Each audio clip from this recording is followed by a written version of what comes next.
Hello and welcome to another episode of the London Something podcast with myself, DJ Ron, and thanks for joining us today. Thanks to those of you who have liked, commented, shared and subscribed. We really appreciate your help because by doing so it helps our channel grow in so many different ways. Special shout out to our sponsor West End DJ, who with their continued support help us to provide more of these episodes documenting the culture of jungle and drum and bass. Check out the link below and use the London Something code to get a discount on the best DJ and sound equipment for all your needs. Having been taken under the wing by some of the biggest artists of our time, my next guest went on to become one of the most prolific producers and artists of his own generation. Please welcome my friend, Doc Scott. You saying Scotty, you all right, yeah?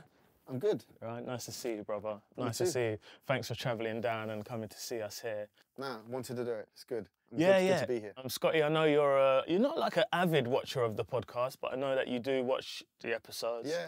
And I enjoyed the Frost one. you enjoyed, yeah. Frost is Frost. I know, man. Do you know what I mean? He went in, you know, like, and not to digress, but even with Frost, as a close personal friend of mine, when you sat in a chair, you hear stuff and you're like, hold on a minute, I was hanging out with you at that time. I didn't know that was happening. So and I suppose this is what this podcast is about, you know, like speaking about people's growth from childhood right through to present day, mostly more about their life rather than their careers, but obviously those two things are inseparable, you know. So we'll start from me, the question that I ask everybody is like, what are your earliest memories as a child sort of growing up, and where was that? Where did you grow up? Grew up in Coventry, where I was born. My parents were young. I think I was born, they were both 19. Okay.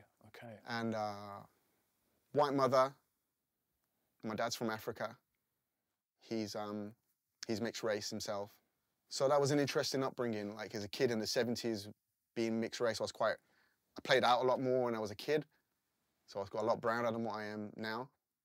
That played a factor in my kind of, you know, because at the time as well, because on my mum's side of things, some of her family were cool, some of them not so cool. You know, weren't so many mixed race. What heritage is your mum? She's white English. She's just white English. She's not Scottish. She's not anything like that, right? She's white. She's white English. Yeah. My dad was born in Mombasa, Kenya. Right. Yeah. I would never have known that. Yeah. He's not, he's not black. Like, No. But his mum's African. His dad was French Canadian, I think. Right. Okay. I believe he came to He came to England when he was, I think he said like 8, 9, 10 years old, something like that. Came across on the boat, as he says. He tells me the story. So when I've told this story to people, people go, they're all kind of. So and my dad, I was actually a DJ, kind of like an amateur DJ when he just liked music. So my earliest memories upbringing was he had these big speakers in the house. He loved reggae. So from the earliest age, I heard like Bob Marley, Peter Tosh, Steel Pulse. Those are from that side of things. But he was also very curious about music. So he had ELO, Electric Light Orchestra, Pink Floyd. I can remember him buying the first Dire Straits album. He was into the Bay City Rollers. He was into the Beatles. So from the earliest ages, from my earliest memories, I was just hearing that kind of music all the time. You know what I mean? He loved playing music. He loved playing music loud. He loved playing music with bass. Yeah. So when I tell that, people are like, oh, okay, Pink Floyd, reggae. Right? And they hear me DJ, and it's like, oh, well, yeah. But it's also kind of like, it's what's within you as well. And I was always curious about music. Like I used to watch, my earliest memories as well was watching films, but not really watching the films, just be fascinated by the soundtrack. But like, oh man, this music's making me feel emotional, or it's making me feel tense, or it's making me feel angry, or whatever. So I was always fascinated with music, and then I was surrounded by it. And those, you know, my mum and dad split up when I was 12. I mean, it's very young, 19, when you think about it, and especially that he came when he was 9. You said? Yeah, he was younger. I think he was 8 or 9 years old. Yeah, so he still, you know, like for him and your parents, I'd imagine it would have been a bit of a challenging time for them as young parents. Mix of, you know, like mixed interracial relationship, and then they, I take it they worked it out and lived together. They got married. Right. I think like, especially on my on my dad's side, my grandma, God bless her, she's a beautiful woman. And she was, she'd be like, well, this is my dad telling me the story. Like my dad's name is Phil. And my grandma said to him, Phil, you can't, you know, you have to marry this girl. Right, So she has a traditional values. They were just, so the pressure came more from that. She was like, that's none beautiful. of it. That's important. Yeah. But like any young couple, and like, I was born in 1971. Grew up, you know, we didn't have much money or anything like that. It was challenging, man. But when you grow up in a challenging environment, in challenging times, you learn things about yourself, man. Do you know what I mean? And they're on good terms now. They, like I say, they split when I was 12. My dad moved out.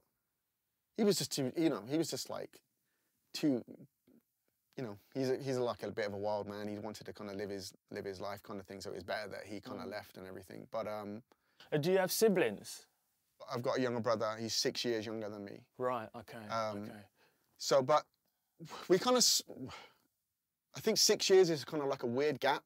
Like when he started school, like infant school as it was back then, I was in the last year of junior school, as it was called. I don't know what they call it now. And then when he got to senior school, like, you know, from the 11 to 16, I was in my final year and I was just about to leave. So we didn't see that much of each other, to be honest, man. And then, but when my dad kind of like moved out, when he finally kind of moved out, because it just wasn't working out between my parents, I was 12, going on 13. But that time I just discovered hip hop. I discovered the whole hip hop thing, and I got really into graffiti and everything. Do you know what I mean? So I was like, oh shit, I'm 13 years old and I can do whatever the fuck I want. Because my mum was just kind of like, just trying to figure out, she was kind of like upset about the break. I mean, they were both upset, but they both knew it couldn't carry on. And it was best for everyone that they kind of like went their different ways. And then my younger brother would have been 6 at the time, so you know, she was bringing him up. So I was like 13 years old. So you're just out on the streets, mate, or whatever. You know, it's great for doing graph. It's great for getting up to stuff, but not great in other ways. But you know, I mean, those were some wild early times. I mean, just going back a little bit from the graffiti and being out on the roads and whatever. What was it like for you, like as a young boy growing up in Coventry? You said earlier that, you know, for the fact that you were mixed race. I mean, to be fair, around about that time, I think that it wasn't like some alien concept. You know what I mean? But what was it like for you personally? Well, do you know what? My best friend all through school, and when I was at senior school, was a guy from Jamaica. He's a black guy, and he was my best friend. We were friends when we were at Johnstown, which is a school, which is ironically where my wife works now. She works at that school, and it was weird. And then some of my good friends that I used to play with where we used to live were Asian and white. I from the area of the city I was from, and I guess having a side of the family that wasn't white. I never experienced anything. Colour to me was never a thing or race or anything. So when I first experienced it when I went to senior school, when I went to President Kennedy. And some people used to give me shit because my best friend was black. That to me freaked the fuck out. I was this is in Coventry, yeah? Yeah. Really? You know what I mean? I remember the first time running into people and people giving us both shit for him being black and me being white. You know, people saw me as white. Going, I'm quite light complexion. And it was just such a baffling thing. I was like, what the f are you talking about, man? But that freaked me the fuck out, man. I was like, wow, that's so... It's interesting because I've always thought of Coventry as quite a cosmopolitan city. It is. But I've only known it since the 90s. Right. I didn't know it before then. And so in the 90s, you would have been in your 20s. Right. Do you know what I mean? It happened on a few occasions. And obviously when something like that happens and you witness it, it kind of sticks with you. Do you know what I mean? I remember going home one time after school and speaking to my mum and dad about, you know, it's like this kid was asking where are your parents from, and it's just a weird thing. Yeah. And then I remember my dad telling, you know, kind of telling me not to worry about it, and then kind of explaining to me that, you know, there are people who have different views, and there are some people that don't like people based on the color of their skin or their religion or whatever. And I'm like 10 years old trying to take this in and trying to comprehend this. And, you know, if you're a kid and you're brought up and all you hear is your dad kind of just saying, saying derogatory things about black people or Asian people or whatever, and that's just fucking, you know, encoded on you until you get to a certain age, until you realize that that's not right. That's just how it is, man. Do you know what I mean? You're right. We're taught so much negativity as children that's come from generations before us, that we have to try to unravel and whatever and find our way in this beautiful world of ours. But yeah, moving on, you said you were at school and you know, like, it wasn't like a terrible experience. What was it like though? Was you an academic as such, or, and how did you find your way through that? I was pretty good at school. I didn't enjoy it. The school I went to at the time was pretty terrible. I remember my first year I was there, like year one as they called it then. I know it's changed now. I had to pretty much spend a year in porta cabins because the block that we were supposed to be in got burnt down. And then the year I left, the science block got burnt down. That school now is apparently really, really good. But when I was there, it was sounds it, you know what I mean? It wasn't like 2 fires in the space of like 5 years. It wasn't good. It wasn't like the worst place in the world, but it wasn't great either. I couldn't wait to get out of school. You know what I mean? Like, I just couldn't wait to get out of that structure. Common theme. Yeah. You know what I mean? No, a lot of people are like, "Oh, I wish I could have stayed in school." Now they say that. Yeah. But certainly not at the time. I left with 4 O-levels. O-levels as they were then: maths, English, science. And you left with O-levels, some O-levels. Oh, brilliant. Yeah, I had, you know, I was pretty smart. Yeah. You know, academically, I could do the stuff, but I just didn't enjoy school. Left school when I was 16. Got a YTS as they were called then. I got an apprenticeship with GPT Telecoms or GC or whatever they were called. So I had a YTS for the first year, which was, I think they paid £27 a week, if I remember rightly. Something like that, yeah. It was like, and I remember I gave my mum, as soon as I earned any kind of money, I gave my mum, I say this to our son now, I kind of wind him up a little bit. I said, like, you know, my first job, I think it was 27 or £30 a week, and I gave my mum £10. So I was there for 20 quid for the week, which is not, as you know, not a lot. See, kids? Right? You listening to this? But at that time I was DJing. Like I got my first pair of turntables when I was 14.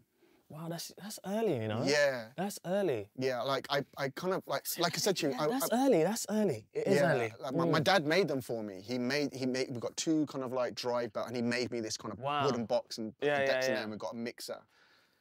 And he kind of said to me, I think he said to me when I was 15, if you're still into it when you're 16, we'll get you a pair of Technics. Wow. You know what I mean? And pair of Technics then was like... I mean, the fact that he even... I mean, I wonder where he had this idea from. Well, like I said to you, he part-time DJ'd, like when he was younger. When he used to go to the pub, because he was so into music and everything, he would just be like, oh, I'll play some records, kind of thing, and play some music. I think it was just so he could get to hear what he wanted to hear when he was out. More.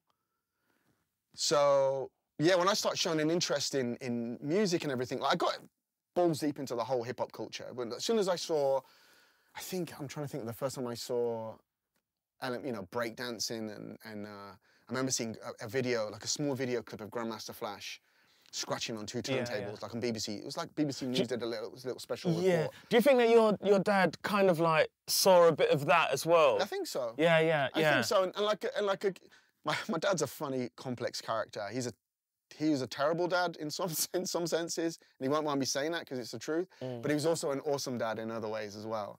But as I got older as well, the more I kind of like, there was a period in my life when I hated my dad, man. I was like, you know, because of things that happened with my mum and just like leaving. At the time when I was 12 years old, I was like, why are you leaving us, kind of thing, you know, because you can't see the bigger picture when you're 12. Yeah, of course not. Yeah. You know what I mean? As you get older and then you kind of realize, and especially like when I became a parent when I was, well, Noah was born in 2003, so I was 32. And it was a struggle for me when I was 32 to deal with it. It was a struggle. Totally get it. Totally. And then, so I thought to myself, my parents were 19 when they had me. Yeah, yeah. You know what I mean? And they were kind of forced to get married by their parents. And work it out. And figure it out. Without even really knowing each other.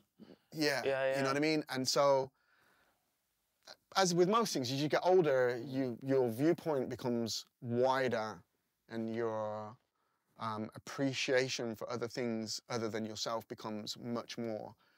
And so I've had some really good chats with my dad now, because I'm still close to my parents, both of them are still with us, which is a blessing.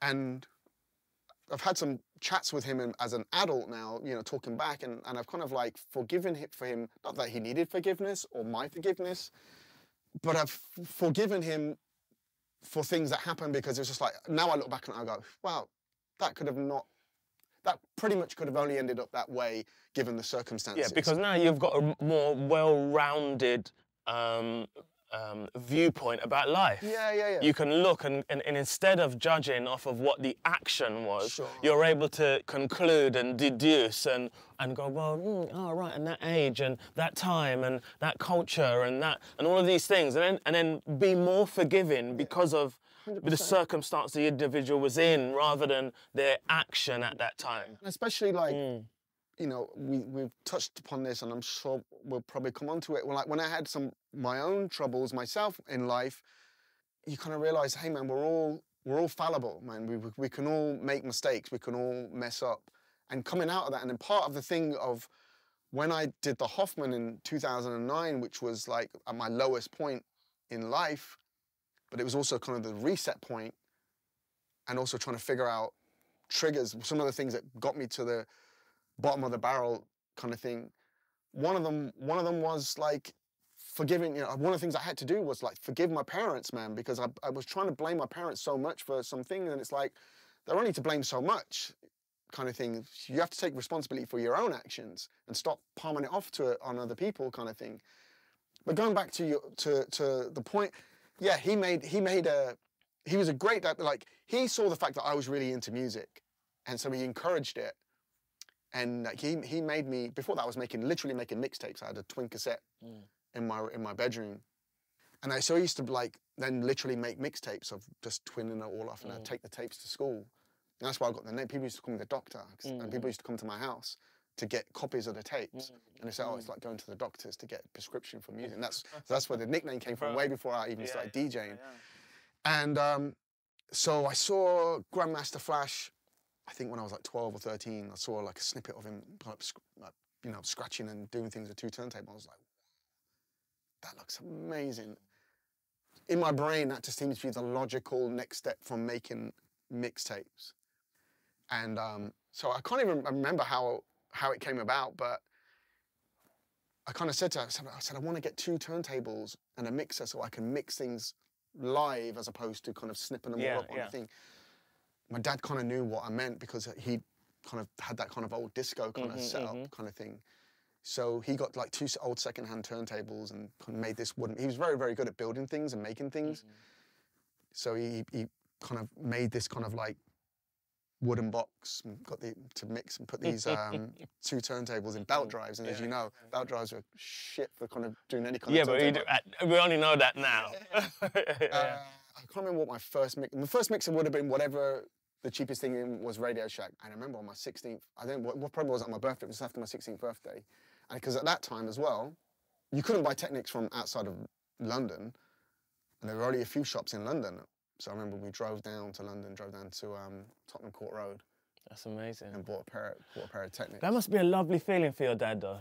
Right now, or at some point, seeing how we'll obviously we're going to speak about your career, but for a father to invest in his child and then go, you know something, if you're still into it at that time, I'm going to get you some Techniques. And then take you from, I mean, imagine that. You're leaving Coventry, you know. This isn't around the corner. You're leaving Coventry to drive to London just to get the decks. And now, all of these decades later, that's your career. I'm sure he sits there sometimes and says to himself, thank you that he was for being in a position to help his child in that way. I mean, that's what I'm saying. Like, that's, you know, if you see like a talent in your child, and you know, you try to nurture it, right? Do you know what I mean? Absolutely, yeah. And for whatever reason, man, like I was super into music. Like from like we spoke before, like from the earliest age I can remember, I loved music. I loved more the emotion side of it than the dancing side of it, to be honest, man. And then got into hip hop. And then that led me to electro. Electro took me into house and techno. And that's primarily what I was mixing. By the time I was like 16, 17, I was pretty much just mixing like house and techno and garage and stuff. What year was that the house and techno you were playing then? So I was 16 in 1987. You know, when the whole hip hop culture came here, which was like, probably landed like what, 82, 83, 84? Yeah. About 82, I'd say. Yeah. I got really into it, like in my teens, like 13, 14 years old. I just loved all of it, man. The graffiti kind of thing, the breakdancing. I tried, I wasn't that good at it. You know what I mean? Me either. And so I was always in music. I was the kid with the ghetto blaster. Right. Oh, wicked. Do you know what I mean? Yeah. So they would roll out the lino. I'd let them do the breaking kind of thing. I remember my dad got me this like massive kind of ghetto blaster thing that took like the most batteries. Yeah. The most batteries, man, and they lasted for about 2 hours. Yeah. But I can remember vividly, man, having this thing, and there was this alleyway to the park where we used to kind of go and do a bit of breakdancing and graffiti, and then you walk down this alleyway, and there was this and so the music would slap off it. It sounded awesome. I can remember, I think I had Schoolie D, that PSK album. And on that ghetto blaster, walking down that alleyway, sounded so sick, man. Because he already had that massive reverb on that 909 drum machine and everything. And those beats sounded incredible. And it was moments like that I was thinking, music to me is just fascinating, man. And then I used to go to this shop in Birmingham called two shops. So from the age of 14, my Saturday afternoon would be get a train in the morning to Birmingham, and I'd spend all afternoon in these record shops where they were import record shops. You know what it's like back then, where there's primarily the Summit Records was selling primarily reggae, but they would just sell anything, whatever the guy was bringing in from the van. And at that time, there was early electro, some hip hop, some like Def Jam stuff and everything. And then every now and then, there'd be this kind of like weird record from Detroit. And I can remember the first Derek May record I bought was probably 1985. That's early, man. Yeah, 86. That is early, bro. Yeah, but it just kind of like, so they bring it in and put it on the thing, and I can remember. That's so early. I think it was like, It Is What It Is, Derek May. I think I was 15 or 16, and I remember hearing it and thinking like, what?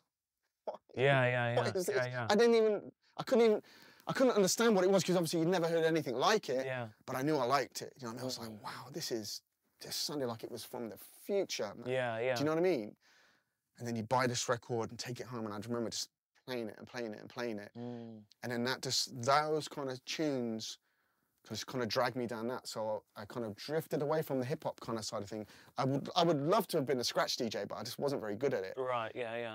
I remember hearing, I bought your record. There we go. That's true. I think I've told you this before. And they put it to vinyl of you DJing an all-dayer, Hammersmith. That's right, yeah. I think so what year would that have been? As Acton, it was, that was the mid-80s. Yeah, it's like 86 or something. Yeah, that's right, around about then. Yeah. And I had that.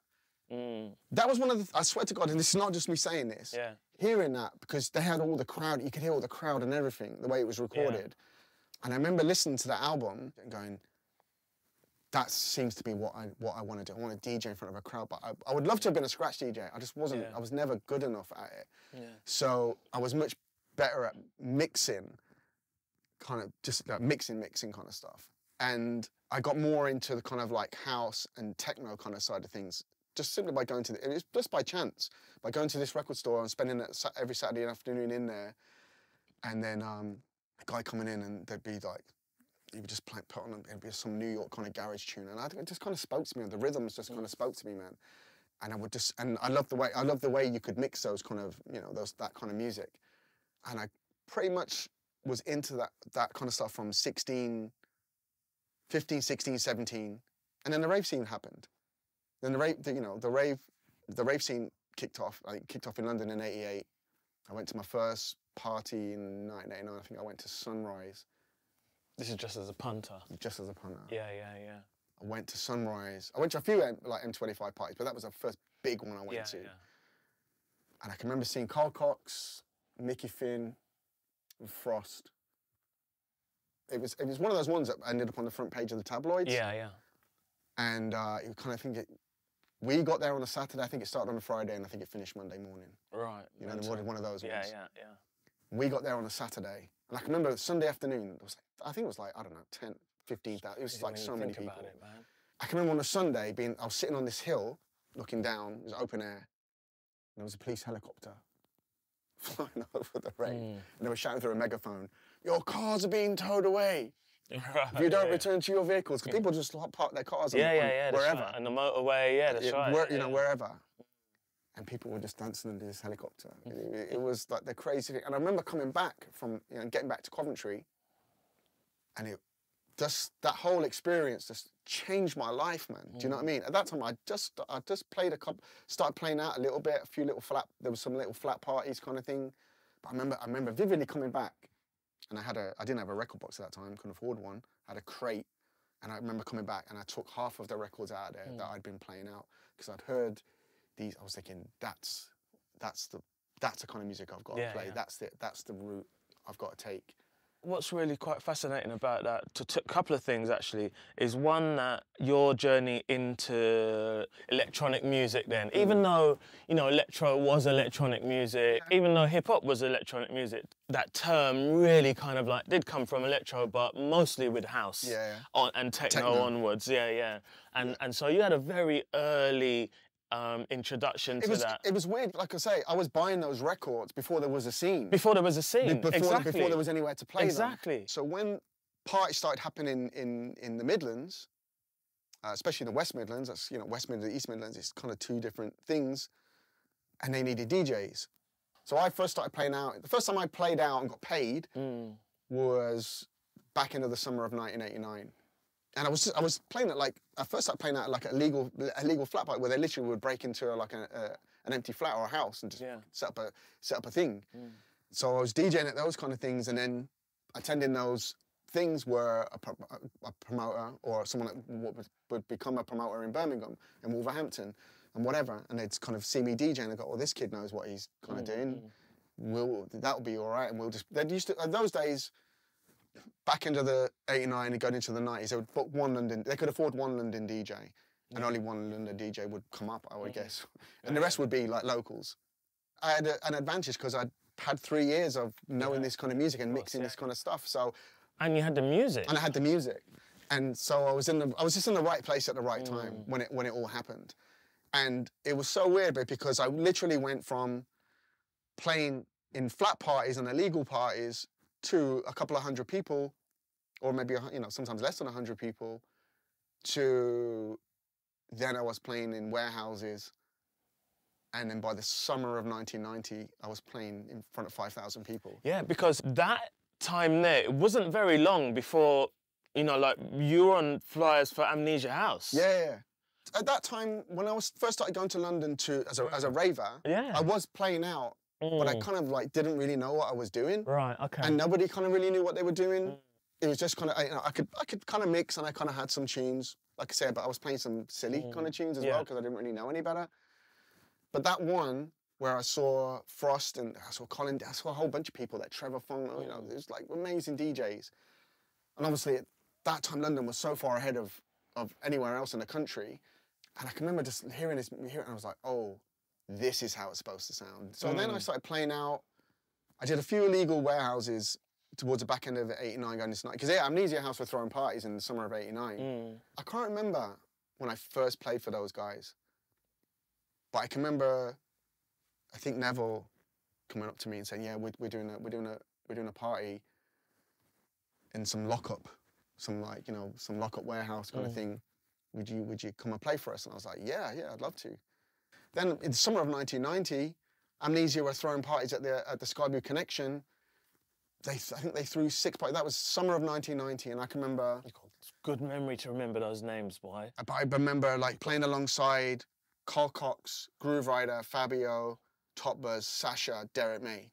That's why I can never thank Amnesia enough. They gave me such an opportunity and I just grasped it. Do you know what I mean? So in 1990, I was 18 going on 19.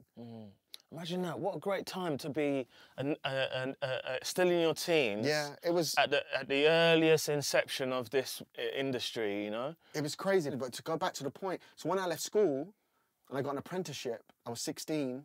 At that time when I was playing out, I was still going to college because all this was kind of happening, but I didn't think or even dare to dream that there could ever be a career in it. It was just a beautiful thing to be doing.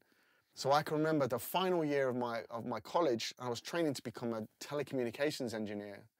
My final year of college, when I was 19 going on 20, was a day release, and it was on a Monday. And I was playing out pretty much every weekend, and it was hell. Because I was playing out a rave, I was playing out I had pretty much a fullish kind of schedule. It was peak at that time. Yeah, by 1991, that was like... Well, that's when the Eclipse just opened as well. Yeah, it was turning into like the youth culture of this country. Coventry at that time, you know, we joked earlier about Coventry kind of being a bit of a dead zone. At that time, because Coventry had the Eclipse, which opened at the back end of 1990, I think, 1991. That's why I said it, yeah. For that reason. I mean, you shouldn't judge a city just by a club, no, but you think of think of Coventry, you think of the Eclipse. But that club was the first place in the country that had an 8 a.m. license. I didn't know that. Yeah, it was the first venue in the country that could legally open to 8 a.m. And so I played there pretty much at least once a month, twice a month. And again, like, you're alongside all the best DJs in the world. But yeah, that final year, my college wasn't before that, it had been in blocks where you'd kind of do a 3-month block college and then you'd kind of do some work placement. But that final one, it was like a day, it was just 1 day a week. It was a Monday. So I was playing out on a Friday, playing out on a Saturday, partying on a Sunday, and then I'm going to go to college on a Monday, which was brutal. I don't even know how I did it. I don't know how I did it, but I came and I got like a high national diploma in telecommunications engineering, which thankfully I never needed. Yeah. But I'd done 3 years and I was like, I didn't want to chuck it away. And I can remember going into this one place and it was some software design thing for telecommunications thing, whatever it was. And I remember going in there and all the guys in there, they were probably only in their 40s, man, but they all looked like they were in their 60s. They were all wearing cardigans and things and whatever, you know what I mean? I was like, oh my God, man, all these guys look like they're just waiting to die. And I was like, this is just not for me, man. Do you know what I mean? And I think that experience hardened my desire and to get to hopefully that DJing could become a career kind of thing. Do you know what I mean? Because I just thought I would do the 9 to 5 if I had to, but I kind of like thinking I really don't want to, man. Do you know what I mean? Like, and so I got lucky, man. Do you know what I mean? I was in the right place at the right time, and that's happened a couple of times in my life. And I think I always say to people, you know, people ever ask me for a little bit of advice and everything. One, you need a clear idea of what it is, whatever it is you want to try and do. I do believe that everyone is born with some kind of talent, no matter what it is. And it's just whether you're lucky enough to figure out what it is and then being able to, when I say maximize it, if you can earn, I've always said to me and my wife Sarah, we always said to our son Noah, if you can earn a living from something you enjoy, you've already won. Do you know what I mean? Like, I never got into this because I wanted to be rich or I wanted to be famous or anything. I got into it because I just love music, man. DJing, when I stumbled across DJing, that just seemed to me like the most logical way of being able to play music to people. Because the one thing I love doing, I've always loved doing from the time when I make mixtapes at school, was sharing music with people. I love it, man. I love saying, listen to this tune that I've heard, man. It's amazing, man. Okay, so what's the best way of doing that? DJing. I can't physically say that but I can do it through my DJing, man. Do you know what I mean?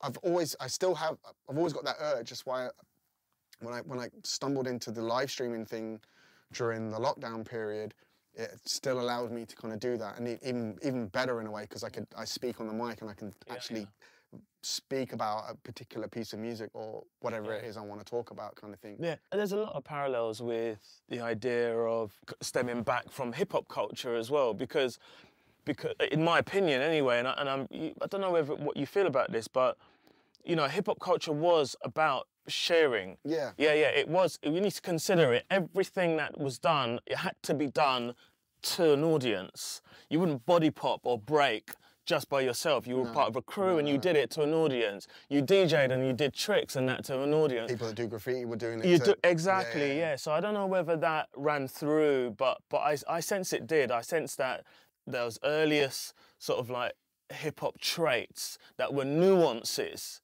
So you're doing all of this stuff, but the nuances that are settling into your subconscious then come out in other ways. Like, no, I'm a DJ and I want to share this music with you, you know? I think if we're of a certain age, I always say, when I speak to Goldie, I always say, like, we're B-boys, man. I can remember going to Birmingham to see him when he was part of the Wolverhampton B-boys, the breakdance crew and stuff, man. And I always say, I'm a B-boy at heart, and I just got into this dance music thing. Like I say, it's weird. I do have a kind of weird dynamic because I was into the music before there was a scene, kind of thing. That is weird. Yeah, so that is weird. So when the rave scene started happening and we started hearing about these kind of big raves that were going on in London and everything, we went down to a couple and then went to a big one.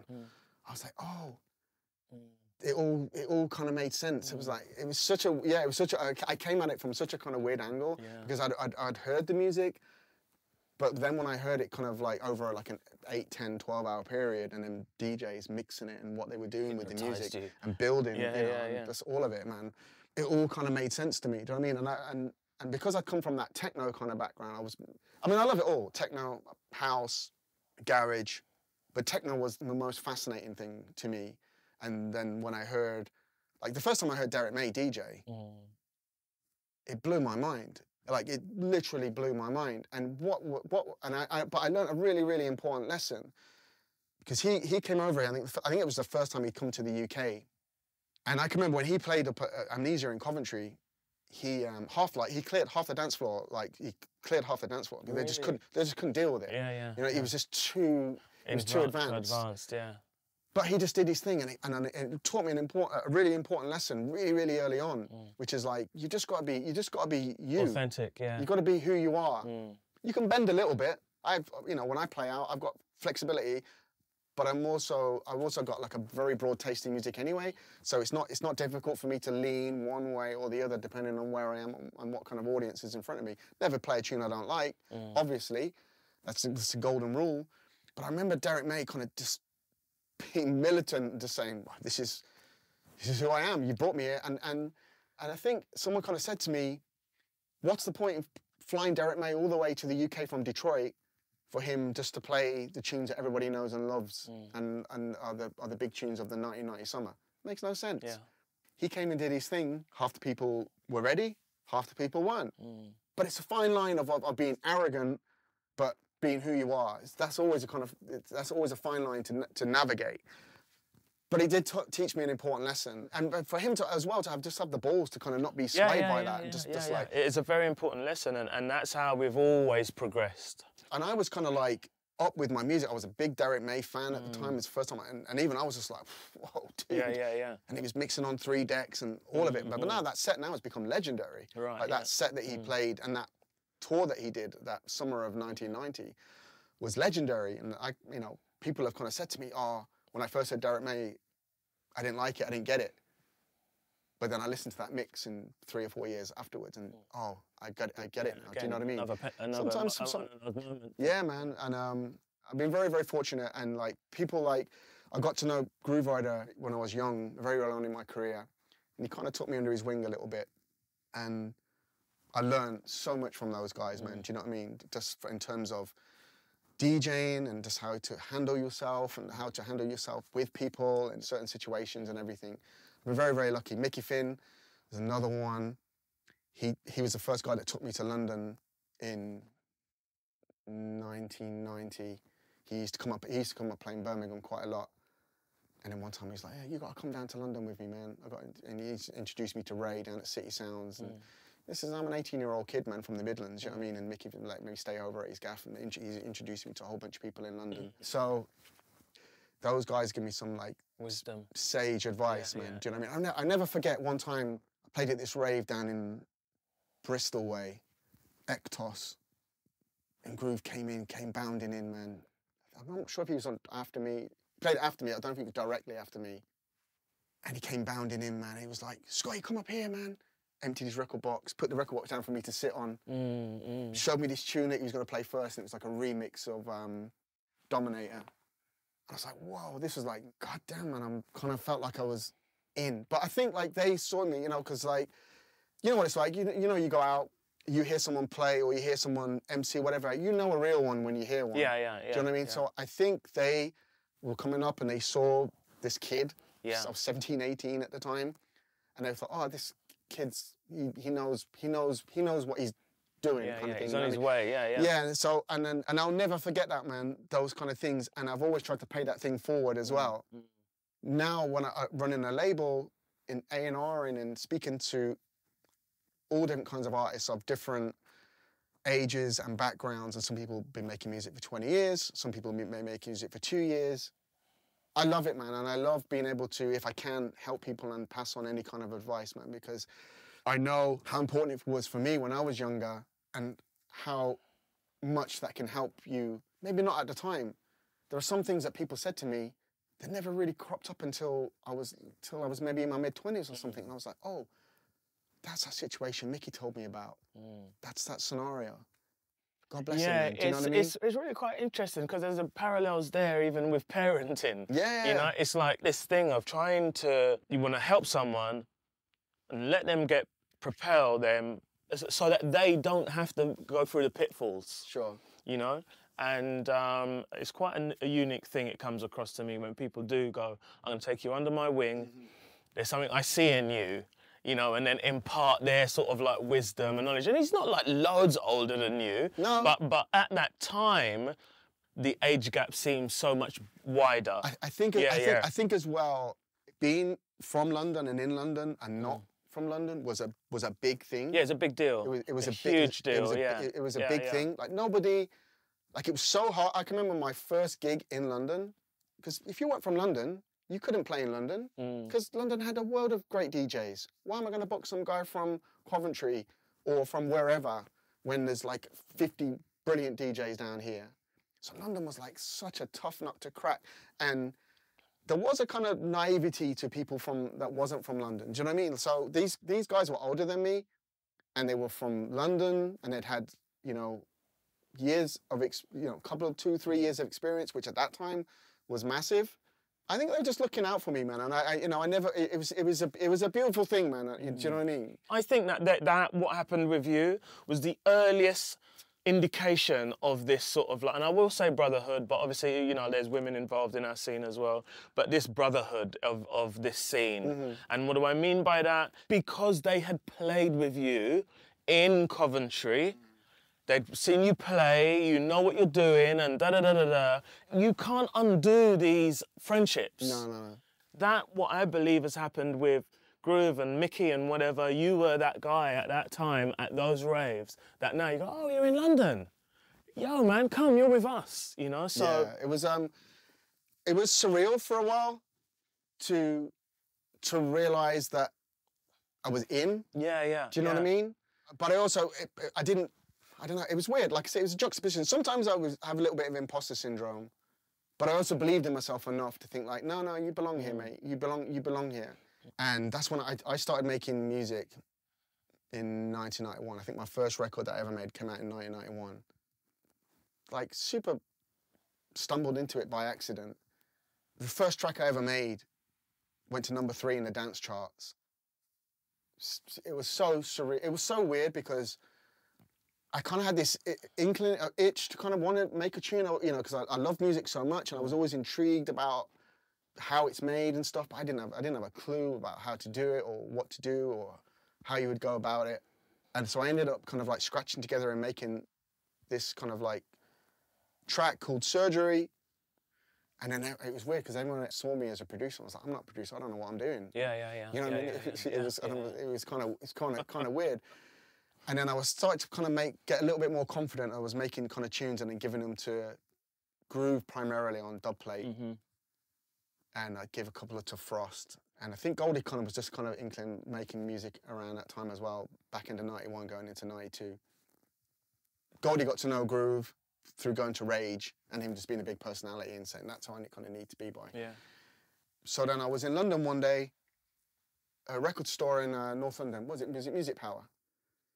Walked in there, Groove's in there, and he's gone, you need to meet somebody. It was Goldie. And we introduced to each other and was like, oh shit, yeah, I've heard a couple of your songs, heard a couple of your tunes. So I'd already got my records music from the time. I was ready to head back home. And he's like, oh, what you doing? I said, oh, I'm heading back up to. He's like, oh no, come back with me. Well, I'm going to Rage tonight. It was a Thursday. Come down to Rage with me, man.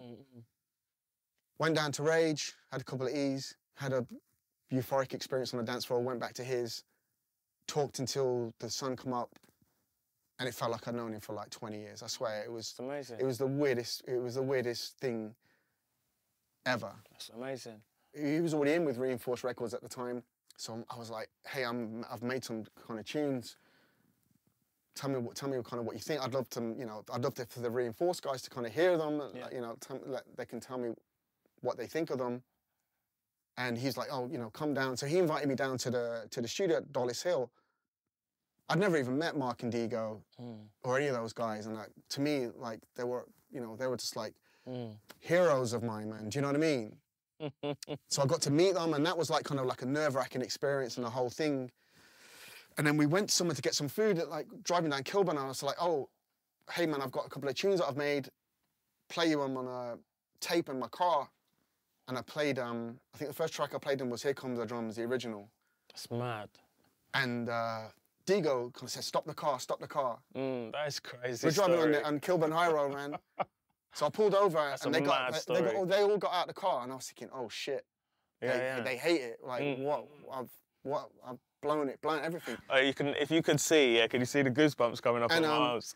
So I can remember Goldie come back in the car first, and then Digo put his head in. I think Mark was there as well, and they were just going. They looked at me as if to say, what kind of science is this? What is this? And I was like, I think I can remember vividly saying to them, you guys like it? And they were like, and then I can't remember, I think it was either Digo or Goldie kind of said, this has to come out on Reinforced. And I was like, really, really internally, I swear to God, I thought they hated it, and I thought they were getting out of the car and they were just going to walk back to the studio, and that was it, I was done. And I was like, oh. And so I got a couple of other things, and I played them these other things, and they signed them on the spot. And the rest is history, man. Do you know what I mean? It's like, it was crazy. And that was my in into London, and that got me the in of like, oh, he's got the R badge. Then I got a couple of DJ slots, invitations off the back of that. Yeah, I think that was quite a unique experience as well, being from, there's not a lot of DJs who are from out of London that were able to crack the code, call it, and make it into the scene with that regularity. And even when you consider some of the greats of our time, they still didn't really kind of like crack that code. Yeah, I think there's just so much talent down here, man. Do you know what I mean? So it was just like, why is it in anyone's interest to book anyone outside of London? If history has told us anything, even in the story you've said just now, it is that there has to be something quite irrefutable, right, that then transcends where the person's from. Sure. I mean, there's so many times that's happened. You know what I mean? We've spoken about your example. One of the most profound is Ronnie and Crust and the guys from Bristol. Yeah. I mean, that story you just told about the drums coming and how that kind of evolved. Like it was. Yeah, it was. That's an incredible story. I mean, the 90s were a phenomenal period of time for youth culture in this country, with the onset of like jungle, which then went on to, like drum and bass. Like you had your ascension like very early on, and throughout in a way the jungle period. But then, like you also kind of, in my opinion anyway, like in my humble opinion, you also had another sort of like peak again when, the whole Blue Note thing came about and whatever, and you were always a consistent with production anyway, yeah? But moving into the 2000s, how did that change for you in terms of like your career, but also in terms of your personal life? The 90s was all upwards trajectory. Yeah, definitely. From the first time I started playing out in 1990, all the way to the end of that decade. Yeah. It was all upward Yeah. trajectory. Yeah. Do you know what I mean? Like up, like you say, you just briefly touched on, obviously the Blue Note started in '94, Yeah. blew up. I was making music, and half the time by accident or whatever, it's just like things were blowing up, and it was you know the 90s was a crazy decade. It was an awesome time. You know, Goldie did Timeless, Ronnie did New Forms, and it exploded. Do you know what I mean? And again, it was like that right place at the right time. You know, so you went from a huge scene, underground scene, to a huge scene in the UK, to then it went global. And then so I went from that first half of that decade to up and up and up, and becoming more established as a DJ within the scene, and then got to the beginning of the 2000s, and I can vividly remember, I think it was 2002, and that was the first time I'd ever experienced what I then kind of learned or termed as burnout kind of thing. Do you know what I mean? I did this like crazy summer where I went to Japan, Australia and New Zealand all within about a month, and I went to South America for a week, and then I came back and then I did a 4-week tour in America with Goldie. We did 26 dates, I think, in 32 days. That's wild. That is wild. That doesn't even happen now. No, it was like... It's too much. Yeah, it was... It's too much. Yeah. Way like, you much. We joke to this day, and Pat MC Rage was with us. It was me, Goldie, and I wish, this is my wish. I mean, this was 2002, so it was before the smartphone era, but I wish we had someone with us that video documented it, because it was, to this day, the craziest tour I've ever done. Can you imagine 4 weeks with G on the road? Yeah. You know what I mean? I can't imagine. You know, you got out of it alive. In the third week, in the third week, we fell out, and we didn't speak to each other for 3 days. Literally didn't speak to each other. And we had to go through Pat, God bless him. To this day, we joke about it, and I say like, tell Goldie we'll be at the gate. I say, tell Goldie I'm gone to get some food and whatever. And I think it was 3 days, 2 nights we didn't speak. It's so stupid. That's funny. Yeah, hilarious. And it's all because I love him so much that we'd have these like little fallouts that were just like childish in a sense, but you know, I love him so much, and he loves me so much that any kind of disturbance in the force is massive. We can't have any ripples. Yeah. Do you know what I mean? If there's any ripples, they're like tidal waves. Anyway, so we're in the third week of this tour, and I just want to go home. You know what I mean? I'm exhausted. I couldn't say no to things. I always say yes to things. And so we're into this thing, and I remember when I got back, and I realized the 9 weeks over the summer, I'd been at home for 9 days. And in that time, like I said, I'd been in Australia, New Zealand, Japan, Argentina, Brazil, and then a 4-week tour in the States. And then I remember getting back off that tour, and I was just exhausted. You know what I mean? I was just like, and that sounds it. And I didn't. I mean, a lot of people would say, "Oh, I'd have loved to have done that," but you don't quite get it. And I was still quite partying, still quite hard at the time as well. Like the 90s were quite debauchery in some kind of ways. But when you're in your 20s and you got the energy, you just go for it. But I can remember it was 2002, and I remember getting home and just saying like, I feel, I was just drained. Do you know what I mean? And I still had things to do. But it was around that time as well when I was struggling to make music, and I kind of realized, I think even in 2001, I kind of said to myself, I think your time's up making music. And it was difficult, and it was also easy. And by that I mean, I never really enjoyed making music, like the process of making music. There are some people that love being in the studio and they love the whole process and stuff. I wasn't really one of those people. I love the fun, I love the outcome. There's no better feeling in the world of making a track and then hearing someone who you love play it. That's the best feeling ever. So I loved that. But the actual mechanics of making music was always a bit torturous for me, because I never felt really good at it. And that's where I had the biggest imposter syndrome. When I was at Metalheads in that initial run of artists, and you're trying to buy Dillinger, Lemon D, Photek, Source Direct, J Magic, Goldie, I'm like, Jesus Christ, man, I'm trying to buy Assassins here, man. Yeah. And was just struggling to just, in my mind anyway, I was just struggling to keep up with these guys, which was good because it pushed me to make stuff way beyond that I could ever imagine making. But it was also a struggle.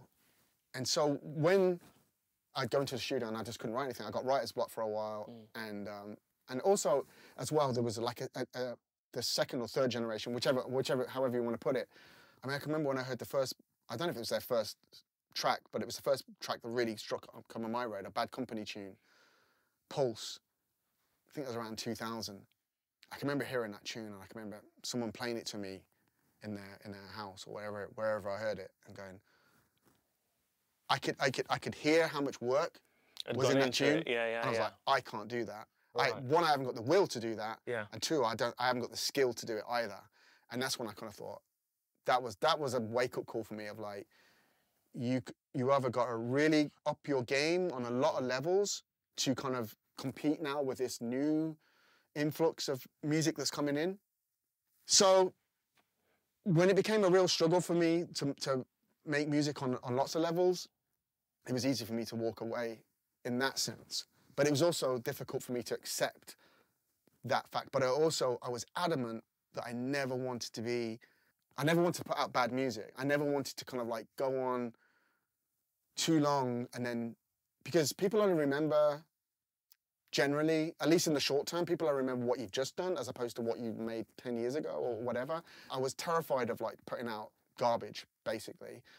And towards the end of like me I did a couple of remixes that were terrible, and I kind of knew they were terrible at the time, but they paid good money, and I was just like, oh, I just kind of like did stuff which I really shouldn't have done, kind of thing. What do you mean by that? I just didn't like them, but I had like, back, you know, it's like back then people would ask you to do a remix, but it was like these tight windows of like, but we need it done by whatever. And so but they were offering like silly money, and then I felt really guilty about you were doing the thing that you said you wouldn't do. Yeah. You know what I mean? Which is making substandard thing just for money. So for you, you say to me that the 2000s was where this sort of like started, and obviously you kind of like went through this process which you've just explained, but how did that kind of continue to fall out? For the first time in probably 10 years, I kind of stopped and I thought about who am I, what have I done, and this, that, and the other, and that was brutal, man. Do you know what I mean? I wish I'd never ever stopped and just to think about it. And I think it was because of like not making music allowed me to have this extra time in my life that I hadn't had for a good while. Just even thinking about it, just even saying that now, I've never ever, honestly, I've never ever put it that way. And I was like, okay, I need to fill this void with something. Do you know what I mean? And I always like partying. I partied hard during the 90s. And partying is cool when things are good and times are good, and you're surrounded by and you're happy and there's no downers in your life. Partying hard when you're not so good, maybe. You know what I mean? You're not so happy, then you're not really partying hard. You're doing other kind of things. You know what I mean? So my son was born in 2003. Struggled to kind of just deal with that responsibility. Do you know what I mean? I think I was just a bit of a jackass. I just didn't want to grow up, and do you know what I mean? 2003, I would have been like 30, just got into my 30s kind of thing. So was it simultaneous, do you think, or was it like, you know, if you think about the fact that when your son was born, that's a specific date. That's like 2003. Yeah. So it's quite a stake in the ground, isn't it? So to go, right, I do remember that, that's for sure. Do you think that there was a run-up to that point, and then when you got to that point, this lower place in your life sort of like took off? I don't think that was like it wasn't like a pivotal point. It was definitely a point. It definitely contributed to it. Do you know what I mean? That kind of, I just wasn't ready. I beat myself up about that. And then you start to kind of feel guilty, thinking like, man, you've got a dream job. What the f what are you unhappy about? And that feeds into it. So the whole thing was just like fed into it. And I was just like lost. I was lost kind of musically. I was lost as an artist. And then I was lost in just struggling to be happy. I thought it lasted around 6 months. And in reality, it lasted about 6 years. Right, really? Yeah. And I was like drinking a lot. I was taking a lot of drugs. I was taking a lot of medication, like downers and things, and just, I don't know, just things to kind of mask not being happy with the situation kind of thing. And it kind of just snowballed and it got out of control. And I didn't even, when you're in it, you don't really realize, otherwise you'd pull out of it kind of thing. If you'd have asked me, say, in 2005, oh, how, if you could have got me to be honest with myself, I would have said, oh, 6 months. Right, Probably okay. 6 months, maybe 9 months. Mm. And it was only probably in 2010 and the year in the next decade when I'd kind of gone through it all, gone through the mill, come out the other side, did the Hoffman in 2010 actually, the Hoffman process, which saved my life, quite frankly. And then, you know, I reflected on it all and I was like, oh shit, man, I was in that place for like 6 years. Maybe longer, but six years of solid acute, years, yeah. of acute kind of like just a downward cycle of mental and physical abuse. I put like my wife Sarah through hell. I don't, you know, that's not to say I wasn't there, wasn't present for that whole period. It was just spells within that period that were just not, you know, not. It was just a struggle. Do you know what I mean? But to the point where, you know, rock bottom for me was 2007. I remember doing a tour with Marcus in Australia and New Zealand. 3, maybe almost 4 weeks. And the 3rd week into that tour, I was in a hotel and I was just crying on the phone. I was just like, I don't want to be here. Don't want to be here.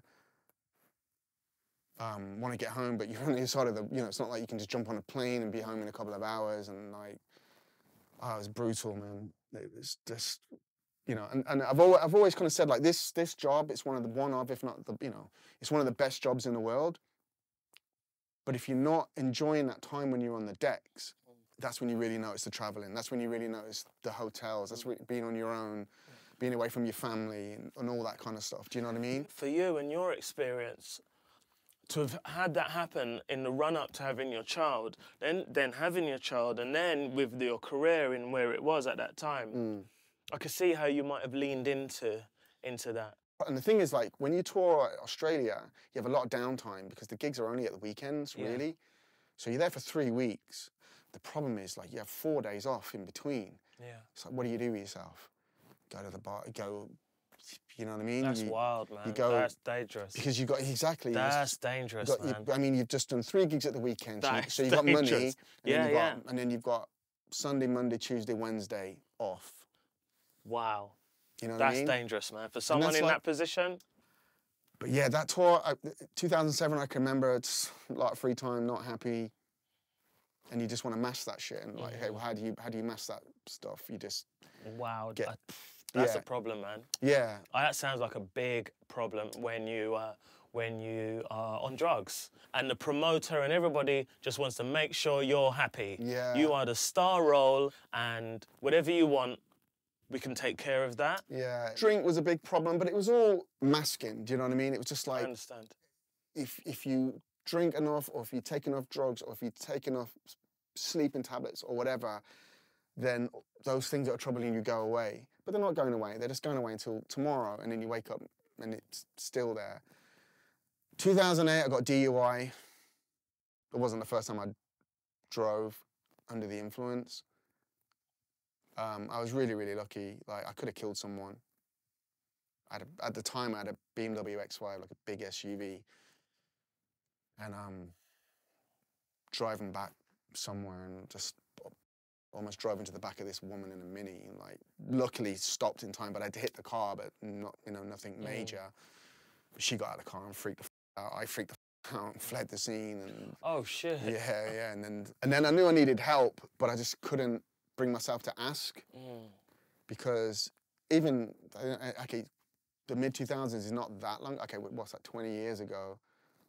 But at that time, it's talking about mental health problems and depression. No, they weren't around then. It's a lot, you know, Yeah. It was a little bit then, but not you know, it's way better and way easier now, and it's good for it. In the last decade, as far as I'm concerned. Do you know what I mean? Yeah, yeah.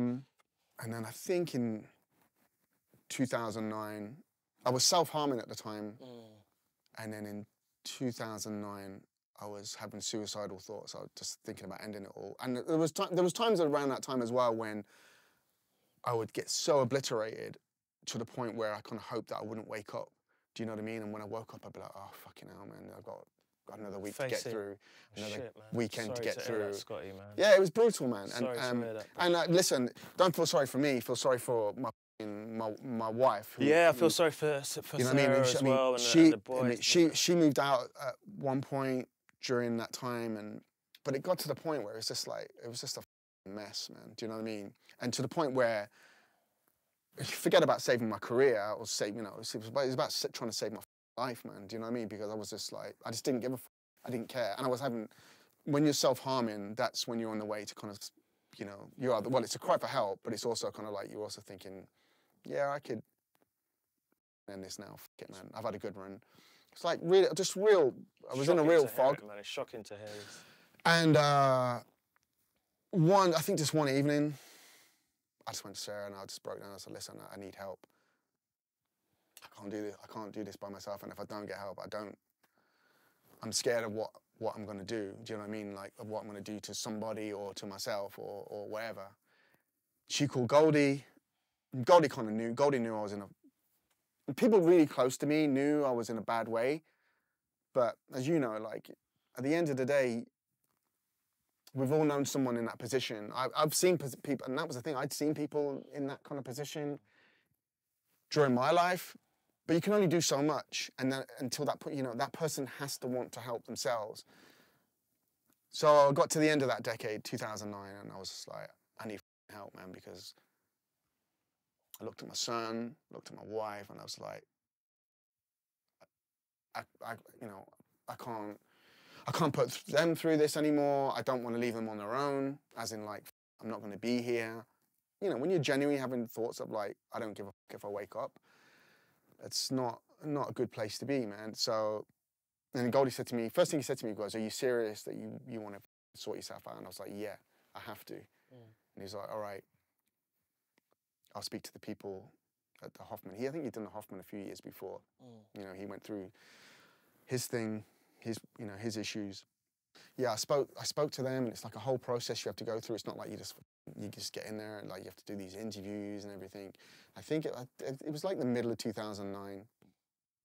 But once I'd got that out of my system, excuse me, that kind of like public cry for help, personal cry for help to people that I knew and loved and trusted. Because I was terrified. I was thinking, oh my God, it's like 6 months away before I can actually do this thing. But it was really such a weight had been lifted off my shoulders. I felt kind of liberated, you know what I mean? But it was a shame that it took so long. But when I see where I am now, I did the Hoffman in 2010, which it answered a lot of questions of why, you know, you can't speak about it too much because what goes on there kind of has to stay there kind of thing. But it answered a lot of questions of why my behavior was the way it was and why, and it gave me the tools as well to kind of deal with triggers and whatever. But to be honest, man, I turned a really sharp corner, like just that when I asked for help and the conversation I had with G, and it was like, you know, that's why, you know, that's when you also find out who your friends are. And that's not to bash people because it's difficult. Because people don't know what the f to do. You know what I mean? We've all been around someone that's like on a downward spiral and it's, you know... there's only so far you can go with the help. There's only so far you can go. And then you're like, do I intervene? Do I not? You know what I mean? And it's difficult. And not only that, I didn't want help. I was just, and I'm quite... This sounds terrible. I'm quite good at shutting people out if I want to, you know what I mean? I thought I could figure this thing out, and it turned out I couldn't, you know what I mean? I couldn't figure it out, and the more it went on, the worse it got, and the worse it got, the more I couldn't figure it out, you know what I mean? I think the thing that what was weird was as well, we're in this unique position, us of our generation, where we know life before the internet, and then we saw the internet be a thing, grew up, and then social media, whatever. And I think the time when I started kind of having my problems and professionally dipping to the point of almost falling off was a time when the forums were a thing, you know, and the thing wasn't a thing before. And like, I remember getting like savaged in some of these forums. And, you know, when, you know, we're talking about... I'm laughing. No, but you know, like when you experience something for the first time, and when I say by the first time, like this thing didn't exist before. Yeah, but you know, there's a parallel that I kind of like to draw from, and it's the Premier League football players, yeah? And you go back a couple of decades or whatever, the amount of them that were getting messed up, drugs, drinking. These are like young teenagers, a lot of them. Then people in their 20s earning millions. And then all of a sudden, they're not as good players as they were. And they are going through a version of what us as DJs have had to go through. Sure. I think that now there is a support network for that. Sure. You know, when they start, there's like, you know, like, you're at this age, and this is what's going to happen throughout your career. Because they had the experience now. This is what's coming. Yeah. And they prepare those young kids for the end game. Sure. In our circumstance, we had to find that thing for ourselves. Yeah, it's a weird thing. Like when you have people that deal with people with problems and issues. Like basically, without going into too much detail, but I went to this. Like, people think like Priory or whatever, some things like that. Oh, you just go there and you dry out and whatever. But Hoffman is just like it's a place where, you know, I was with 15 other people. I'm still shy to this day. I still sometimes have social anxiety. My job as a DJ has allowed me to be better at it. I can remember that first morning. You're in this house in the middle of friggin' nowhere with 15 people and they've all got problems and issues, and you come down. I come down to breakfast in the morning. I was like, holy shit, man. This is the most scariest thing ever. Like, and I just wanted to bolt, but I knew I couldn't. I thought, if I leave this place, that's it. It's over. Do you know what I mean? But there was things that happened there and things I learned there and things I found out about myself that I didn't know or realize. I didn't realize that was a trigger, and they just gave me... It was like an educational roadmap about myself and about life. And I know it sounds all hippy-dippy, drippy stuff. No, go for it, man, yeah. You know what I mean? But I'm curious. I think it also boiled down to the fact that I just didn't want to live that. I didn't want to be that way anymore, you know what I mean? Like, and it's like a cliche, but it's true. Sometimes you got to hit rock bottom.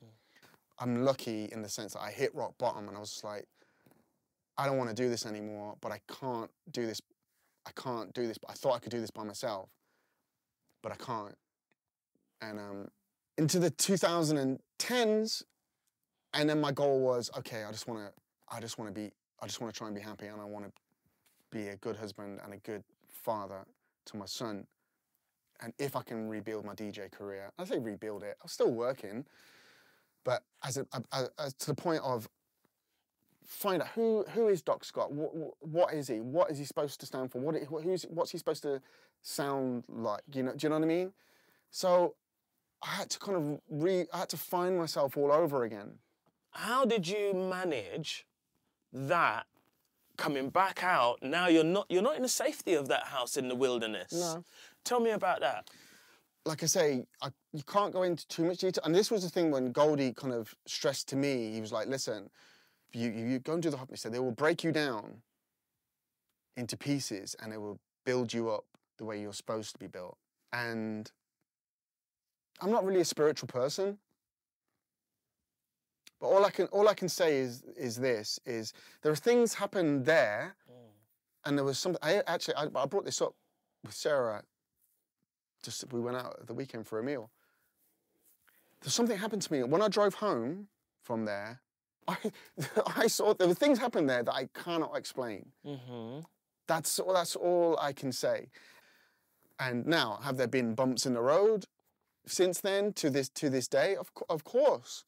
But have I fell off anything like I did in the 2000s? No. And every time I've dealt with a situation where in the past the wheels would have come off and I would have gone on a bender or whatever, I haven't. You know, I've gone left when I would have previously gone right, kind of thing. And this sounds like I'm doing an advertising pitch for them. You know what I mean? But I can see a lot of trouble. Sometimes I can see it quite a way off. Yeah. As well. Do you know what I mean? And listen, it has to be some self-willpower. It's not like just a magic potion. They sprinkle you with fairy dust and everything's okay. It took a lot of willpower but when you want to do something, you know what I mean? It's just like, I don't want to live that way anymore. At that point, from the Hoffman, so you got the Hoffman 2010. Yeah. And how long after that was you having this conversation with yourself about the same year? The same year. Okay. Towards the end of the year. Yeah, and then before that, you were saying that around about 2003, just before your son was born, you were, you were already in this sort of like demise. Yeah. I was just running on empty. Yeah, but were you still DJing all the way through then? No, you were. Right. Yeah, okay.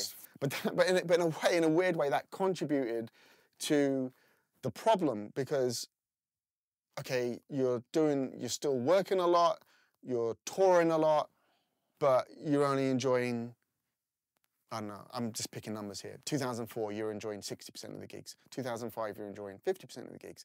2006, you're enjoying 30% of the gigs. But all the gigs are still there. But then you feel guilty. You think, dude, you got a dream job, man. What the f***'s wrong with you?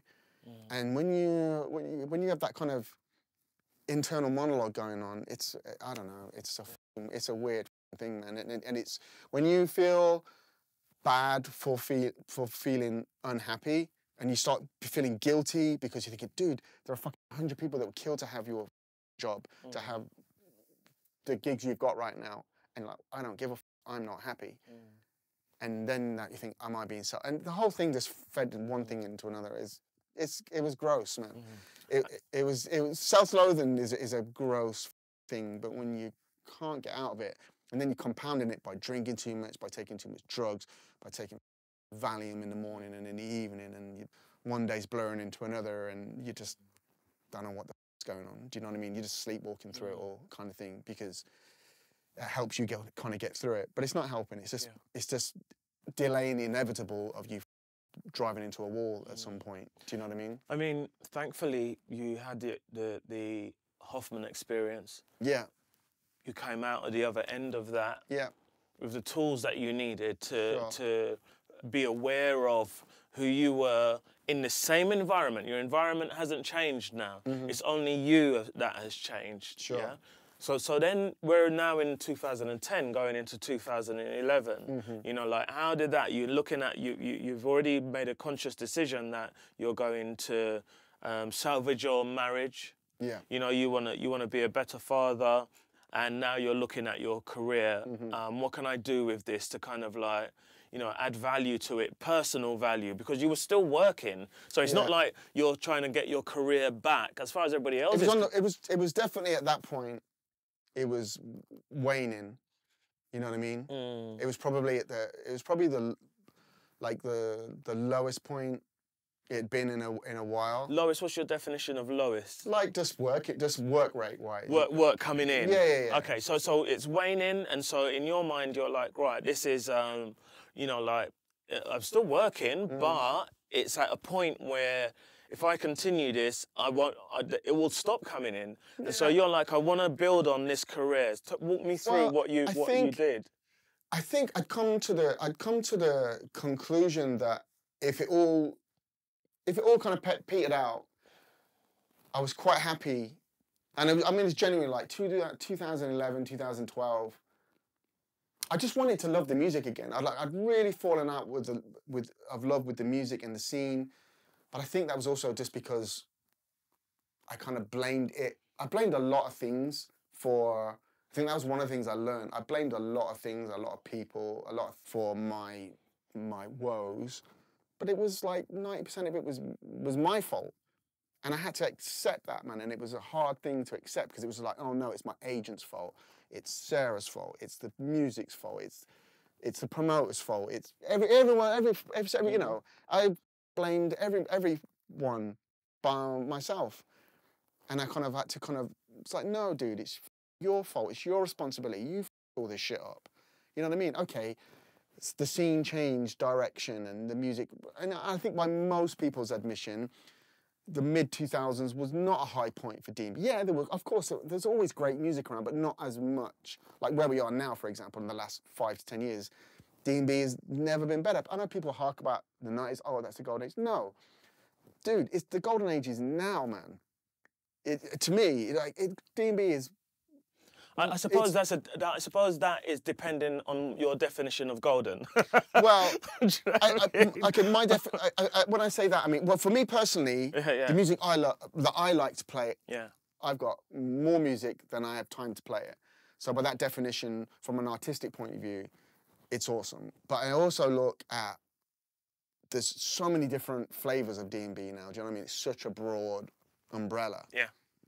But whatever you're into, now I'm into a bit of everything. Like I always kind of have been, not like a conscious thing. I like lots of different kind of styles, and I like more now than I ever have done, kind of thing. And it's fun for me as a DJ. It's fun playing all these different styles and then trying to put them all together in a way that represents you and whatever. Like, I love vocal tunes. I love fucking jungle tunes. I love I love a bit of everything, man.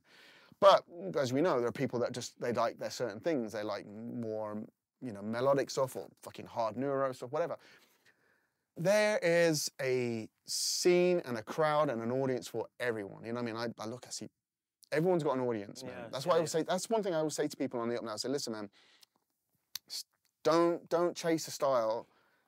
Let the style come to you, man, and you'll find your audience, man. There's an audience out there for everybody. Yeah, I agree. And then, in many ways, I kind of can understand why one might say about the golden age, but that's not what we're going to get into right now. It's just... my point being, I think the D&B scene as a whole is in a really healthy place. It's growth spurt in the last 10 years. Sure. I mean, it's had an incredible growth spurt as a music genre that really had plateaued. I think so. If anything, if not only plateaued, it had taken a dip. Yeah. And I think that what I've seen in the last 5 years, in comparison to the 5 years before, is quite remarkable. Where this scene's and what it's done with the plethora of different DJs, events, festivals that have taken jungle and D&B on board, and so on and so on. Like mainstream again. It is a great time. It's a fun time. Yeah. And but not to digress. I just wanted to get that out. Sure. Right. Yeah. But and so here we are in 2011, and you're like, you want to. You're looking now at your career, and really, I suspect that what's happened here is that you're looking at your career, and that's brought you to where you are now. The last, where are we now? 2024. So the last 13 years has been just a slow rebuild and a reboot.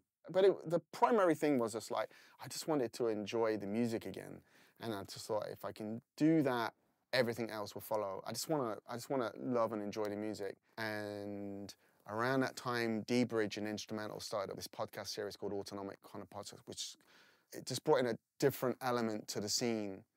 And it kind of spoke to me musically, man. Do you know what I mean? They just did a different thing, and it kind of opened a gateway, and it gave a gateway to a lot of different kind of, well, not different kind of artists, but artists to kind of like just express themselves in a different kind of way. And so the music during that period there was a lot of music that was just interesting to me, whereas before it kind of just like, I think it's just the position I'd been in during the 90s, during the 2000s, I had a lot of just repetition. It's like, no, I've heard this before, I've heard this before, and I've heard it better, kind of thing, do you know what I mean? Of course, there were individuals that were making some fantastic music, but I'm talking about by and large. And I just kind of fell back in love with the music again. There was some just amazing artists that were making music. And in 2013, it gave me not the confidence, but the will. Because I put my label 31 Records. I just shelved it in. That was another thing. I shelved the label in 2008, I think. I mean, I wasn't in enough fit state to run it properly anyway. But I'd also lost interest in just that kind of side of things. And one of the things that I love doing now, and that has filled the void of making music, is I love A&R and I love running a label. So in 2013, I had the itch and the urge to kind of to want to bring the label back, and I just by chance, the guy that kind of sends me Calibre music, he emailed me and kind of sent me some forthcoming Calibre stuff. And I looked at the name and I recognised the name. It's like, Chris. It's like Chris Parkinson from Vinyl Distribution Day. So I messaged him and goes, hey, is this Chris from Vinyl Distribution, who used to kind of do the, be the main distributor back in the day? And he was like, yeah. So we got chatting. I was like, could you be up for, because there's the whole side of the thing that I just didn't want to do. And he was like, yeah. He said, I'll do it. So shout out to Chris, because without him, I wouldn't have brought back the label, because I needed somebody who I could trust. And at that time, I was still building up my confidence just to get myself back into the business and of it all and everything. And yeah, we brought back the label in 2013, and we're just coming up to our 100th. We'll probably crack our 100th release this year. Man. Yeah, and I love it, man. Honestly, and I say this to people, and people don't believe me, but I truly mean it. I enjoy A&R more than I ever did making music. Yeah. You know what I mean? I love it, man. I love, especially artists that are on the up. I love finding people. I love hearing music from people that I've never heard of. Yeah. You know what I mean? I get sent a lot of stuff. Yeah. It's good that we're speaking about the label. I think that's an important topic to cover, actually, because especially the fact that you had not shelved it, but you just weren't in the right mindset. There were so many other factors within the scene as well that probably instigated that sort of like pause in the record label. Yeah. But I've never really asked anybody like what it's like to run a record label now, especially with the fact of what you've said earlier with regards to the commercial aspect of it. I mean, I get a sense that it's like a lot more to do with the love of, rather than... It really is. Yeah, rather than the notion that, okay, this is a commercial entity. You know? And I think, like, what I've always said to people, even back to the original 31 Records days, was if it comes out to, I can get more attention than maybe another label. So just stand on my shoulders and just make a great tune. And if you make a great tune, it will be on more people's radars, kind of thing. Do you know what I mean? And I enjoy that side of it. I enjoy signing people who people may not know. Now, I love putting out a tune from an established artist if it's an absolute killer as well, of course. I did a project with Dom, with Calibre, where we did this secret album. Because I spoke to Chris and I spoke to Dom, and I was like, man, everyone knows everything. I think we did this album in like 2018, something like that. And he was like, man, everyone knows everything. Everyone knows everything that's coming. And I was like, wouldn't it be cool if we could do a Calibre, really? Like, Calibre's one of the biggest names in the scene. How about if we do 8-track mini album, but no one knows it's coming? Like, we'll just drop it. I like the sound of that. And so I went down, and like Dom's like, that guy, he's such an enigma. So I went down, we had a couple of sessions where we sat down together, and this guy's literally got thousands of unreleased tracks at any given time. Wow. So he's playing me like just track after track after track, and I'm just getting lost in all these Calibre tunes. I'm like, listen, I don't want to put anything with your, because he does on some of the tracks he does his own vocals, he does the singing and stuff. And I said, like, I didn't know that. Yeah. So a lot of the vocals on his tracks are him. Did not know that. Yeah, are him. And I said, like, listen, I don't want to put any of those tracks out. As much as I love them, I said, that's you. They should be on your label. That's signature. So anyway, so back and forth, and we did this thing, and but this was a label. It was beautiful, and I gave it out to people, and I gave it to like about 20 DJs, but with these specific instructions. Like, listen, and I explained to them, please don't talk. Please don't say where it's coming out, and everyone kept it under wraps. Okay, that's good. I was about to say, and everyone told everyone. And I thought to myself it would be impossible, but I also wanted to give it to some people to play and whatever. And I said, like, listen to, and to the point where some DJs, they even just put like in the old days. Yeah, like in the old days. So it was like, super. They just put like a squiggle. Well, you could. Yeah, some of the people changed the things on the record box. You know what I mean? And then we announced it, like, Calibre, like, he's got like a fan page, like a Facebook fan page. It's got like about, I don't know, the last time I looked, it was about 5,000 members. Okay. And so we thought it'd be cool if we just announced it there first. And then we announced it, and no one knew this thing was coming. It was awesome, and I love doing things like that. So you can do some of that with an established artist, or you can put a release out from an artist that no one's ever heard of. Yeah. It all means the same to me. Yeah. So 2013, I was like, I had the itch and I had the inkling, and I felt the urge and the love to kind of want to get back in and do it again. And that was an important step onto kind of, you know, finding, just getting back to being me, finding out who I am, who am I, what am I supposed to be? And then that whole decade, 2013, if we take that point of, you brought the label back, each year got better. Each year was better than the previous year. I felt more like me. I don't think there was a definitive point where I felt like I'm back.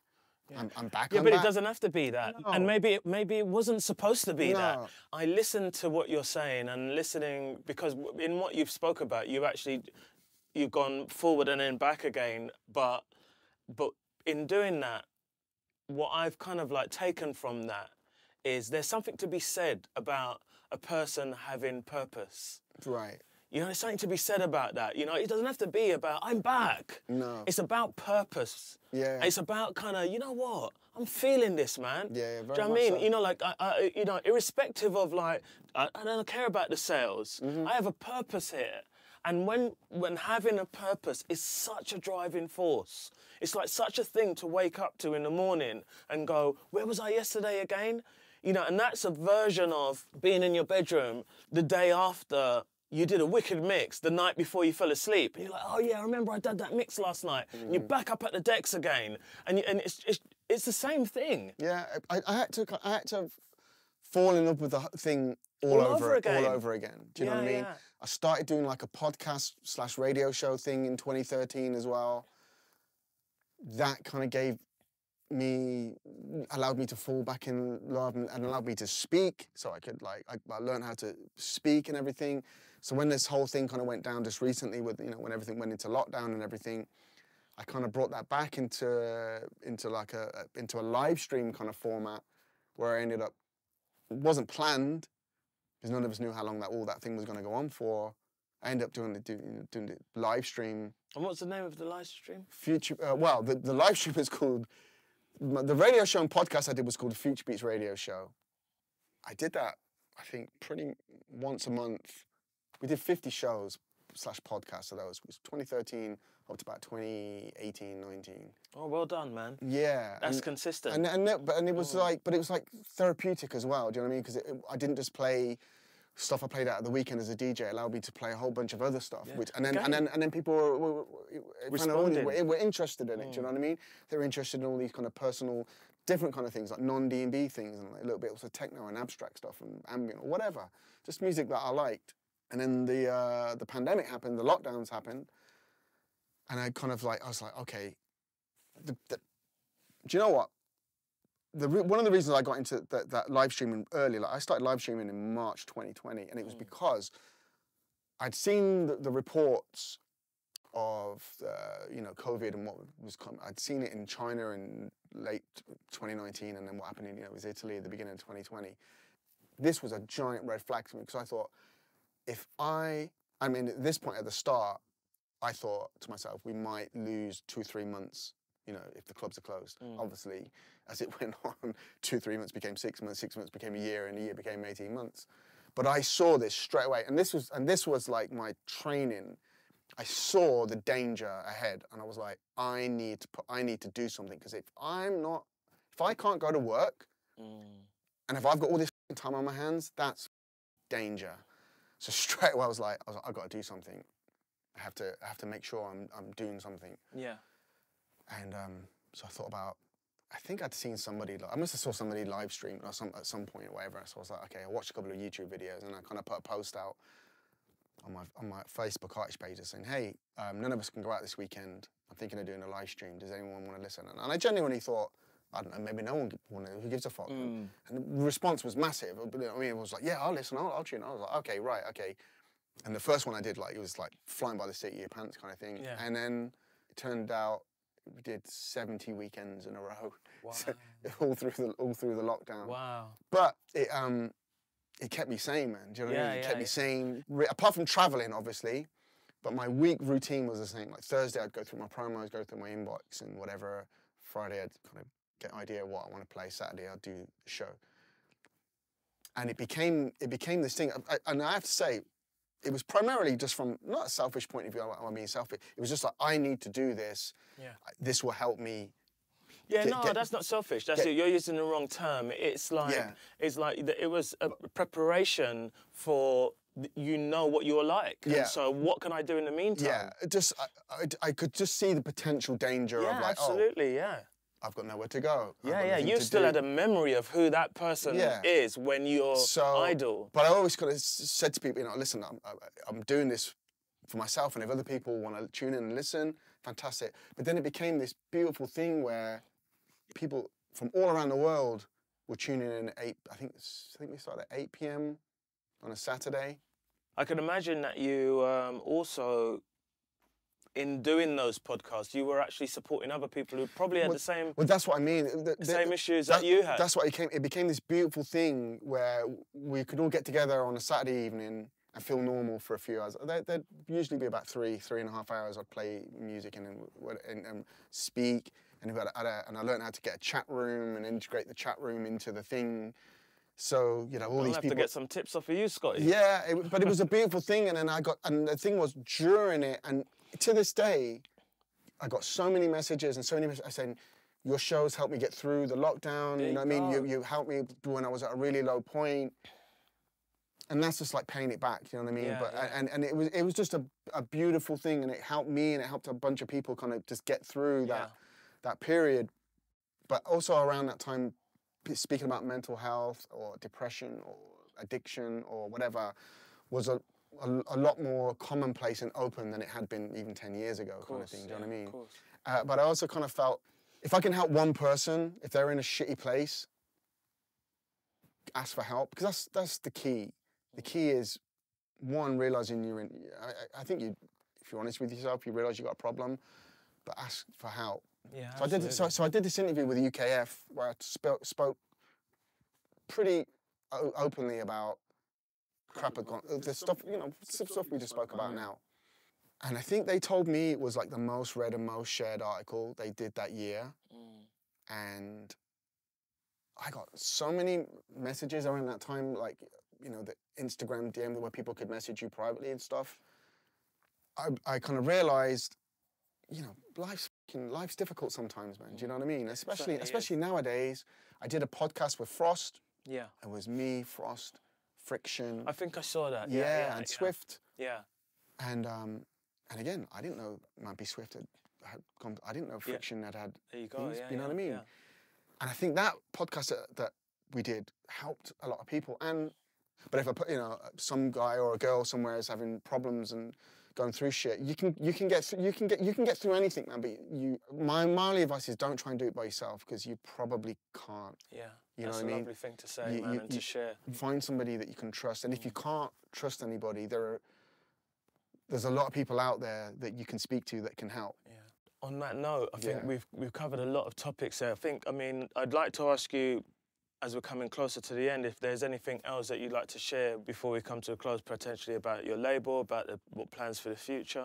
I'm just happy to be DJing. The label's in a great place. We're coming up to the 100th release. Haven't quite decided what 100's going to be yet. Got something in mind. Can't really say. Another secret. Yeah, it'd be a nice surprise if it comes off. It'll be awesome. I've even started dabbling around making music, not D&B, but I always use this as an analogy. Sarah Connor in the Terminator, in Terminator 2, when she goes to that thing and she pulls the thing back and she stockpiled all these weapons. Yeah. I've never stopped buying equipment all through the time.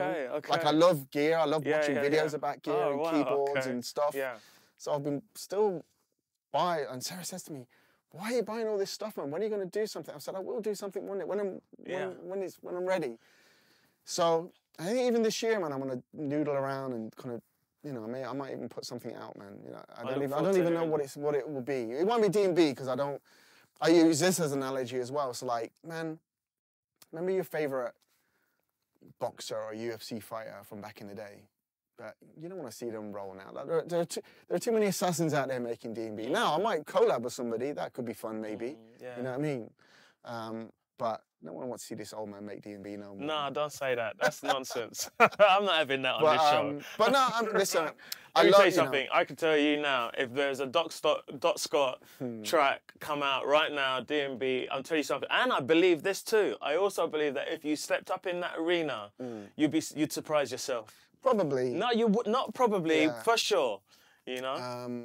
But no, I mean, you know, where we are now, man. Like, I mean, we bumped into each other a few weeks ago over at Frosting down in Brixton. Yeah, that's right. It was just like and I say this genuinely, I love DJing now in 2024 as a 53-year-old more than I ever have done. That's incredible. I love it, man. That's incredible. I love it, and I think it's because I almost lost it all. You know what I mean? And I mean, there's that saying like, well, maybe it's not a saying, but things taste sweeter the second time round. I got a second chance, man. You know what I mean? And so I've made sure I've tried to be a better person. I've tried to do things the right way, and just do it better than the first time. And you know what it's like when as you get older as well, you can appreciate things more. You take more in. And I don't know. It will never not be with me the fact that all of this second run, if you want to call it, whatever you got a second go at it. Yeah. And some people don't get a first go. Yeah, absolutely. You know what I mean? And I'd like to think I had enough credit in the bank before I almost fucked it up. Yeah. Well, you know, it seems that you needed to go through that so that you could have this second chance, and you needed to be able to get to this point where actually I wouldn't have sustained that enjoyment. In fact, you didn't anyway. No. You know, and so, Scott, it's been an amazing story of this is a real story of, you know, triumph over adversity, you know, and the comeback, Scotty 2.0. And all the love to my wife Sarah, man, because honestly, without her, I wouldn't have made it through, and that's the truth, man. Big up Sarah. Big up Sarah. You know, one, she gave me a second chance, and two, she never gave up on me. You know what I mean? And if she hadn't, you know, that factor wasn't there. If there wasn't something for me to grasp onto, then I dread to think, man. So. Well, I appreciate. You know what I mean, you got a good woman there. Of course. Yeah. Scotty, thanks for joining us today, bro. Thanks, Ron. It's been amazing. Good to know. I mean, I learned so much today, bro. I appreciate that. Beautiful, man. Big up, brother. Nice one. Wow. That's a wrap.